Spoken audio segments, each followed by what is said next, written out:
Guys, deluded. I'm back again. Now we had a great World Cup. We've had a great World Cup. We've had late goals. We've had a lot of goals. We've been entertained. It's finally taken 37 games to have a 0-0 draw. You obviously know I'm referring to France versus Denmark. Like I said, it's the first 0-0 draw that this World Cup has seen. 36 other games we saw goals, and we've been we've been let down.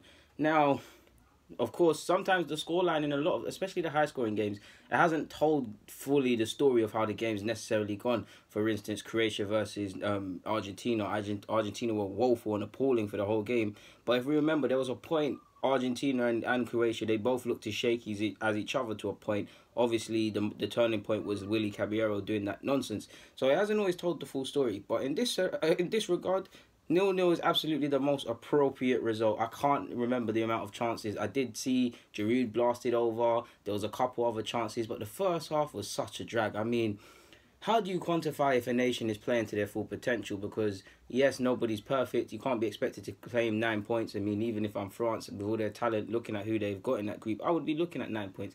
But on one hand, they've got 7 points from 3 games. You take that, top of the group, you take that. At the end of the day, Denmark, they already were through, as were France, so no one was really going to try too hard and things like that. So it could be happiness on one hand, but by the other, letting yourselves down. Like, to be honest, France haven't looked convincing in any of the games out of all the big nations. They've probably had the easiest team or the easiest group to probably face off against. I mean, no disrespect to Peru, but they were coming here just to feel good and score a goal and feel nice and things like that. Australia, they'll see how it goes. Denmark, they take footballing seriously. Not that I'm saying the others don't, but they're probably not expected to beat France, and they're just looking at second place. So France should have been turning up in games like this, and there's not been one of them games where you can say they've played great football, they've been exciting or whatnot. Maybe I'll push. What's the game where they didn't necessarily play well, but it might have even been Australia when it was Griezmann, Dembele, and Mbappe together up front. Mbappe, however you want to call it. When them three were up front, rotating and stuff. And even that, I'm forcing it because it weren't good football. Like, it's really a tough watch. And for me, with the talent they've got, and I know Deschamps been there for a while, and I've told you guys before this, no disrespect to the man, but I don't think he's the man to take France forward. And granted, if France got a talented side, they can go win the World Cup, and I might be here like DG, what do you know? But they've got to, if they fall short of whatever they deem success, they've got to get rid of him, because how are they playing? Like, they looked woeful. But I'm not even going to get at the manager today, man. Like, there was a couple players like Thomas Lemar, Sidibe, there's question marks over if you should actually play for France, to be honest. And I felt, but with Giroud on the pitch, your crossing wasn't good enough, neither was the left backs. I felt Thomas Lemar was woeful. Maybe his head's still in transfer mode and whatnot. He didn't take his opportunity to start. Dembele was taken out of the last game, I'm so sure. He played alright in my opinion, but even that, I'm forcing it. Griezmann, like Dembele, put himself around. Excellent little dribble in the first half before he got clipped. But other than that, I'm forcing it. Giroud, you could have scored a couple. Not that you was getting any service. I don't feel Nzonzi played particularly well. Kante was Kante as usual. But it's just woeful collectively throughout the players. It's been flat. It's been all of this in France for the last 2 games, and they really need to fix it up, considering they've got Argentina, provided Argentina beat Nigeria and qualify. Now, you might look at me and say, what are you talking about, DG? Argentina don't look good either. And yeah, you're right on that. On current form, France probably beat Argentina as woeful as France have been. Argentina has been even worse. It's just been appalling, and they've got nerves and things like that.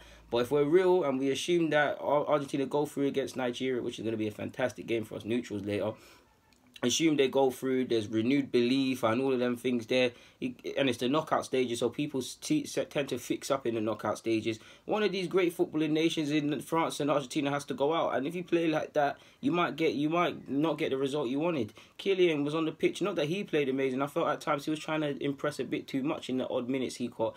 He done more in about 5 minutes than half of them players on the pitch. Well, most of them. Fekir shot, man. Like, the first half was a drag. I was really falling asleep, and it's games like that that really test my love for football, man. But it is what it is, man. To be fair, it's our first 0-0 of the World Cup. We've been spoiled, considering the World Cup was hardly advertised, and I say that because of course it would, but it was, but it just felt like there was less coverage or less fever, less World Cup fever in regards to this World Cup. It's delivered and more, man. It's delivered. We've seen a madness. We've seen great goals, late goals, goals per game, high scoring games, almost apart from this, scoring every game. So it's never been a dull watch per se. But yeah, man, there's nothing more to be said on this front, man. I'm just waffling at this point. Guys, deluded. Please like the vid, comment if you wish, hit me up on all my socials, DeludedGooner04 and everything, Snapchat DGooner04, Instagram, make sure you follow me on the Instagram too, Snapchat too, very underrated. I'm out, man. Don't get away without hitting that like. It's a like? Oh, what that? Yeah, hit this a like. Let's call it this a like, man. Like, subscribe and like, like. Good save there, man. Coming like the hail.